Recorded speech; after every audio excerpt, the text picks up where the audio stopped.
नमस्कार दोस्तों, मैं हूं दिनेश के वोरा। बहुत बहुत स्वागत है आपका ज्योतिष के इस खास कार्यक्रम के अंदर, जो हम हर संडे को आपके सामने लेकर आते हैं।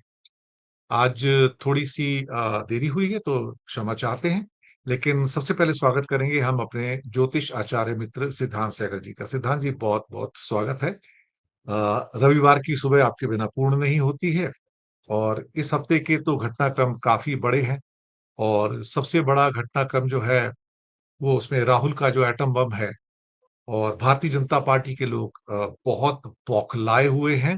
और इलेक्शन कमीशन भी ऐसे बिहेव कर रहा है जैसे वो भारतीय जनता पार्टी का स्पोक्स पर्सन होता है। तथ्य लेके आओ, एफिडेविट दो, आपको अदालत हो एफिडेविट देंगे। और दूसरी बात, आपके पास सबूत दिखाओ। सबूत क्या है? तो भाई, राहुल गांधी जो हजारों पन्ने लेके बैठे हो, सबूत ही तो है। और क्या सबूत चाहिए आपको? अगर आप बिल्कुल ही गुलाम होके जिंदगी जीना चाहते हैं, और अब तो ऐसा लगता है कि भारतीय प्रशासन के अंदर तो संविधान की शपथ लेने के बाद लोग मीर मीर जाफर और जयचंद बन गए हैं। लेकिन राहुल ने परेशान किया हुआ एकमात्र ऐसा आदमी है जो लगातार, क्या कहते हैं कि आ, बम बरसा रहा है पूरी मोदी सरकार के ऊपर। वो परेशान है कि इस आदमी से कैसे बचे। उसका एक स्टेटमेंट आया था कि मैं आग से खेल रहा हूं। सच में आग से खेल रहा है। वो अकेला ही है जो लड़ रहा है सर। बाकी सब तो सिर्फ, क्या कहते हैं ना, कि वो एक्स्ट्रा प्लेयर होते हैं ना पिक्चर के अंदर। ये हाल है सर। राहुल ने धमाल मचा के रखा हुआ है सर। क्या कहते हैं सितारे सर, जरा बताइए जरा विस्तार से। सर सितारे तो अच्छे उनके हैं ही। मैं तो कितनी बार बोली ये बात की राहुल गांधी की 2027 अप्रैल मई 2027 तक राहुल गांधी का समय बहुत अच्छा है। नेम फेम पद। अब पद उनको इस शनि की अंतर्दशा की वजह से ही मिला था। और राहुल गांधी अभी और ज्यादा एग्रेसिव होंगे। और दर्शक मित्रों को याद होगा, मैंने कहा था कि जून के बाद फरवरी 2026 तक बीजेपी की स्थिति बिगड़ने वाली है। तो बिगड़ गई सर। इससे बड़े और उदाहरण क्या चाहिए? धनखड़ मेरे मेरे डेट और महीना बताने के बाद वाले टाइम में, उस टाइम विंडो में ही तो धनखड़ जी ने इस्तीफा दिया। राहुल गांधी ने इतना बड़ा धमाका किया जिससे कि बीजेपी परेशान है। यहाँ तक कि इलेक्शन कमीशन भी परेशान है, इसी भी परेशान है। और भारतीय जनता पार्टी एक टर्मोइल में फंस गई, आपस में ही एक झंझट में फंस चुकी है। और ये स्थिति अभी 10-15 दिन में खत्म होने वाली नहीं। ये जो राहुल गांधी जी ने जो धमाका किया है, इससे भी बड़ा धमाका अभी बाकी है। वो जल्द आएगा आपके सामने। जी, आपकी आपकी आवाज सर।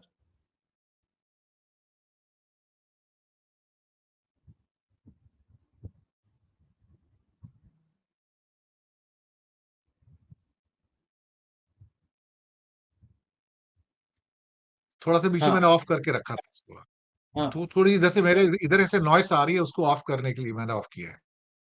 कोई बात। तो अभी और बड़ा धमाका बाकी है। ये जो शुरू हुआ है ये इतनी जल्दी खत्म नहीं होने वाला। उन्होंने भी सैंपल दिया है मुझे लग रहा है, क्योंकि वो बड़े दिनों से तैयारी कर रहे थे। जाहिर है वो सिर्फ एक धमाका करके चुप बैठने के लिए उन्होंने ये शुरुआत नहीं की। तो फरवरी 26 तक भारतीय जनता पार्टी के लिए समय अच्छा नहीं है। और ये सामने दिख रहा है, हाथ कंगन को आरसी क्या, पढ़े लिखे को फारसी क्या वाली दृष्टि में। अगले 6 महीने भारतीय जनता पार्टी को बहुत बुरे गुजरने वाले हैं, क्योंकि समस्याएं अभी बढ़ेंगी इनके लिए, कम होती नजर नहीं आ रही सर।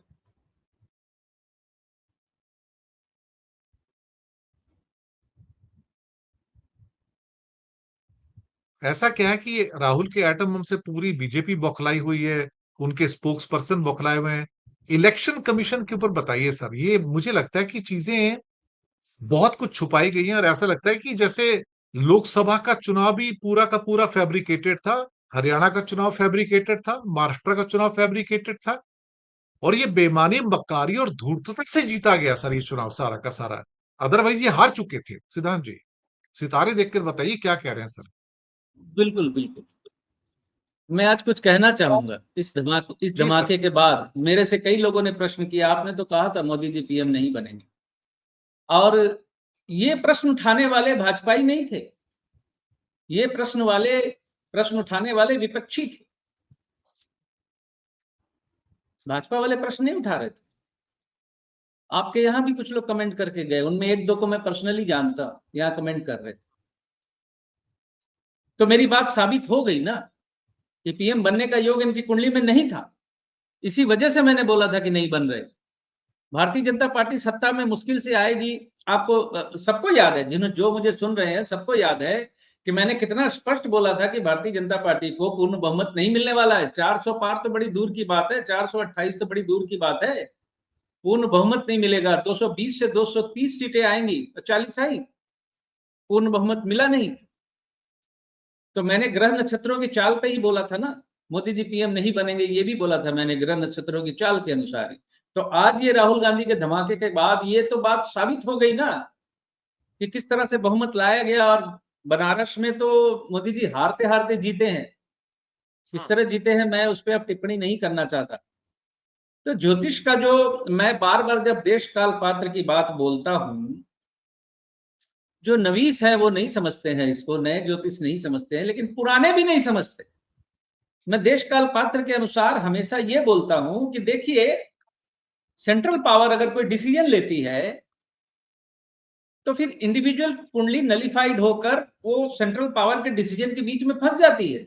आज मान लीजिए गाजा में, अभी सोशल मीडिया पे बहुत बच्चों की मर्मांतिक तस्वीरें आ रही हैं। गाजा में जो हो रहा है, लोग मर रहे हैं, बच्चे तक मर रहे हैं, तो क्या उन बच्चों की जिंदगी में या उन बच्चों की किस्मत में मौत लिखी हुई है? नहीं, ऐसा नहीं है।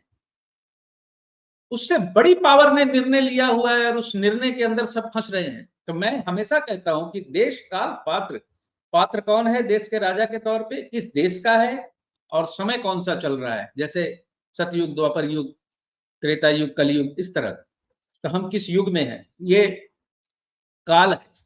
तो देश का राजा, देश का शासक अगर कोई निर्णय लेता है, वहां तो मेरे जैसे छोटे से ज्योतिष के फलादेश की कोई कीमत नहीं रह जाती। इस चीज को समझना होगा अगर आप ज्योतिष समझना चाहते हैं। तो किसी पार्टी के होकर भोंपू बजाना चाहते हैं तो आप लोगों को मैं समझा भी नहीं रहा। मैं सिर्फ ज्योतिषियों के लिए बोल रहा हूं, ज्योतिष से प्रेम करने वालों को समझाने के लिए बोल रहा हूं कि ज्योतिष का तत्व मर्म ये है। तत्व और मर्म को समझिए। ज्योतिष कोई जादूगर नहीं होता। और मैं उस जमात का ज्योतिषी नहीं हूं जो कहते हैं कि 100% फलादेश करूंगा। मैं हमेशा कहता हूं 100% फलादेश कोई नहीं कर सकता, मैं भी नहीं कर सकता, संभव ही नहीं है, क्योंकि देश काल पात्र इंक्लूड हो जाता है वहां। और उसको जब तक कोई समझेगा नहीं, वो फलादेश के मर्म को नहीं समझ पाएगा, फलादेश फलादेश कर भी नहीं पाए। तो आज साबित हो गई है ना वो बात।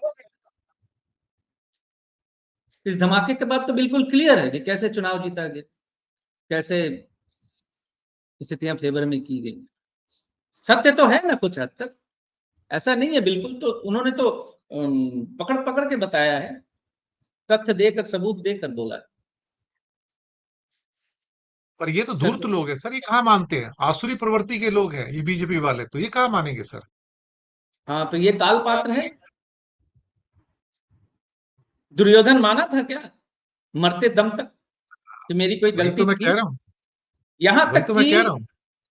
यहां तक कि दुर्योधन ने सीरीज में, महाभारत की पुस्तक में, या जो सीरीज चली थी महाभारत की, अंत में दुर्योधन ने नहीं माना। यहां तक कि दुर्योधन का जो रोल किया था पुनीत ईसर, पुराने महाभारत की बात कर रहा हूं, पुनीत ईसर ने जो दुर्योधन का रोल किया था, उस रोल से बाहर आने के बाद, रोल खत्म हो जाने के बाद भी वो दुर्योधन का समर्थन कर रहा था। ब्रेन वॉश ऐसे ही होता है। दुर्योधन कभी माना था क्या? कई लोग, अच्छा यहां एक भी और चीज में इरिलेवेंट, मैंने बिना मतलब के बोल रहा हूं। महाभारत के युद्ध के लिए द्रौपदी को पूर्ण रूप से दोषी माना जाता है। तो भाई, जब दुर्योधन ने जहर डाल दिया था भीम के खाने में बचपन में, वो द्रौपदी कहां थी उस वक्त? हम्म। महाभारत तो होना ही था।